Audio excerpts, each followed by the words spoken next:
সরকারি নথিতে প্রকল্পের কাজ শেষ, সব বিলও পরিশোধ করা হয়েছে, কিন্তু বাস্তব চিত্র ভিন্ন। কোথাও প্রকল্পের অস্তিত্বই নেই, কোথাও কাজ হয়েছে আংশিক, আবার কোথাও কাজ শেষ না করেই তুলে নেওয়া হয়েছে পুরো বরাদ্দ। জামালপুরের ৭টি উপজেলায় ২০২৪-২৫ অর্থ বছরের বার্ষিক উন্নয়ন কর্মসূচি এডিপির ২২ কোটি টাকার উন্নয়ন প্রকল্পে এমন অনিয়মের চিত্র উঠে এসেছে প্রথম আলোর অনুসন্ধানে। বরাদ্দের বিপরীতে স্থানীয় পর্যায়ে ৫০৮টি উন্নয়ন কার্যক্রম নেওয়া হয়। এর মধ্যে ২৫৯টি উন্নয়ন কাজ দরপত্রের মাধ্যমে বাস্তবায়ন করা হয়। বাকি ২৭৯টি উন্নয়ন কাজ দরপত্র ছাড়াই পিআইসির মাধ্যমে বাস্তবায়ন করে সংশ্লিষ্ট উপজেলা প্রশাসন।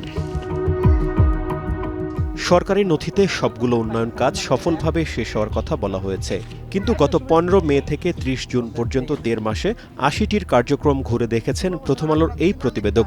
অনুসন্ধানে ৪২টি প্রকল্পের অস্তিত্ব খুঁজেই পাওয়া যায়নি, আর ৩৮টি উন্নয়ন কাজ এখনও পুরোপুরি শেষ হয়নি। এসব উন্নয়ন কাজ নেওয়া এবং বাস্তবায়নের সময় ৭ উপজেলায় যারা ইওনোর দায়িত্বে ছিলেন তাদের সবাইকে ২০২৫ সালের ২৬ নভেম্বর একসঙ্গে বদলি করা হয়। তাদের মধ্যে ৬ জনের সঙ্গে কথা বলেছে প্রথম আলো। তাদের দাবি, দায়িত্ব পালনের সময় উন্নয়ন কাজ বাস্তবায়নের ক্ষেত্রে কোনো অনিয়ম হয়নি। তারা আরও বলেছেন, উন্নয়ন কাজ বাস্তবায়নের বিষয়টি তদারক করেছেন স্থানীয় সরকার বিভাগের উপজেলা প্রকৌশলীরা। এ বিষয়ে জামালপুর এলজিইডির নির্বাহী প্রকৌশলী রজদিত আহমেদ বলেছেন, উন্নয়ন কাজের বরাদ্দ সরাসরি উপজেলা পরিষদে আসে। বরাদ্দের বিষয়ে উপজেলা পরিষদের চেয়ারম্যান ও উপজেলা নির্বাহী কর্মকর্তারা সব কাজ করেন।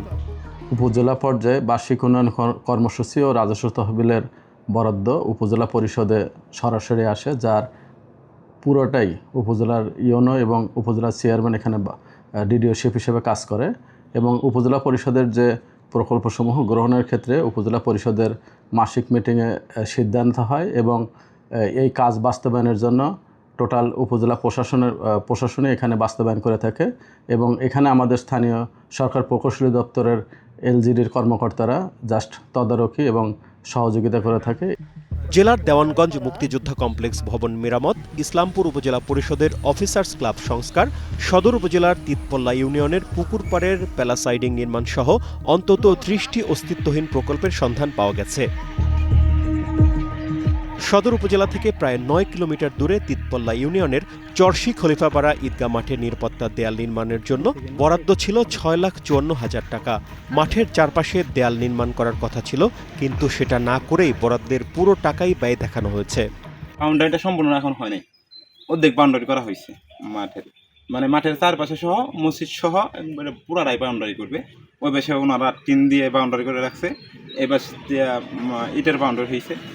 এই আর একই উপজেলার শরীফপুর ইউনিয়নের শ্রীরামপুর উচ্চ বিদ্যালয়ে অজুখানা নির্মাণে বরাদ্দ ছিল ২ লাখ টাকা। ঠিকাদারের মাধ্যমে সেখানে শুধু ৬টি পিলার ও সরু নালা নির্মাণ করে কাজটি অসম্পূর্ণ অবস্থায় ফেলে রাখা হয়েছে। ৫ আগস্টের পরে আমার উচ্চ বিদ্যালয়ের উন্নয়নমূলক কোনো কাজে আমি কোনো বরাদ্দ পাই নাই। এর মধ্যে একটা এডিবি থেকে একটা ওই অজুখানা, মসজিদের সামনে অজুখানা আমার আবেদনের প্রেক্ষিতে হয়েছে। অজুখানা করে দেওয়ার কথা আমরা বলছিলাম যে কত টাকা, এটা আমার জানায়, ওরা জানায় নাই, কইলে আমরা করে দেবো, ওটা কন্ট্রাক্টারি কাজ হবো, অর্ধেক কইরে রাইখে ওরা চলে গেছে। শরীফপুর ইউনিয়নের সংরক্ষিত নারী সদস্য শেফালী বেগম একাধিক পিআইসির সভাপতি ছিলেন। তিনি প্রথম আলোকে বলেন, কিছু কাজ তার মাধ্যমে বাস্তবায়িত হয়েছে, আর কিছু কাজ সম্পর্কে তিনি কিছুই জানেন না। উপজেলা নির্বাহী অফিসারের মাধ্যমে এডিবির যে কাজগুলা, কিছু কাজ আমার দ্বারা বাস্তবায়ন হয়েছে, আর কিছু কাজ হয়তো আমি এটা জানি না কিভাবে হয়েছে, ওটা স্যারের মাধ্যমে আপনারা শুনে নেবেন বা ইঞ্জিনিয়ার অফিসে খোঁজখবর নেবেন। এ বিষয়ে জামালপুর সদর উপজেলার তৎকালীন ইওনো জিন্নাত শহীদ ৬ জন প্রথম আলোকে বলেন, কিছু অসঙ্গতি ছিল, তবে পিআইসির সভাপতিদের প্রকল্পের ব্যাপারে না জানার বিষয়টি সঠিক নয়।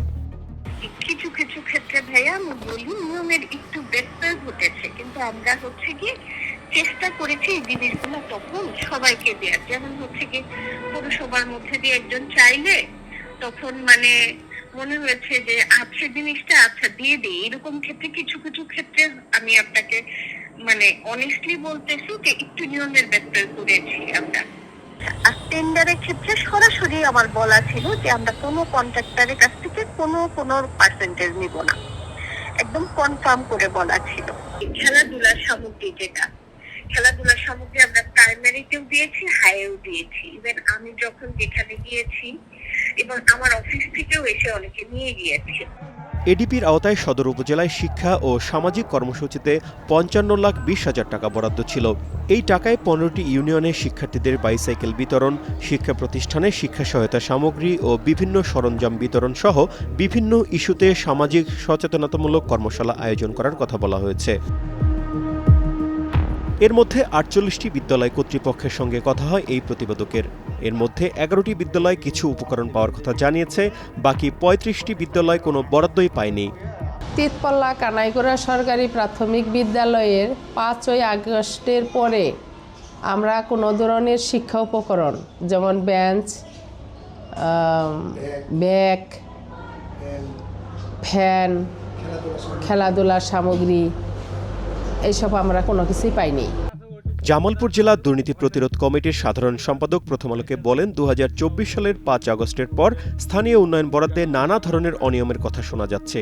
এর সত্যতা পেলে সংশ্লিষ্ট ব্যক্তিদের বিরুদ্ধে কঠোর ব্যবস্থা নিতে হবে। উপজেলা নির্বাহী কর্মকর্তাদের হাতে একক ক্ষমতা কেন্দ্রীভূত হয়ে পড়ে ক্ষমতার অপব্যবহার এবং একক কর্তৃত্ব যে অনিয়ম দুর্নীতির সুযোগ তৈরি করতে পারে, এডিবির এই অভিযোগ তার উৎকৃষ্ট উদাহরণ। আমরা লক্ষ্য করেছি যে সেই সময় মানে জনপ্রতিনিধি ছিল না, বা যে লেয়ারে জবাবদিহি যার কাছে করা দরকার সেইভাবে মানে এই কাঠামোগত অবস্থা ছিল না।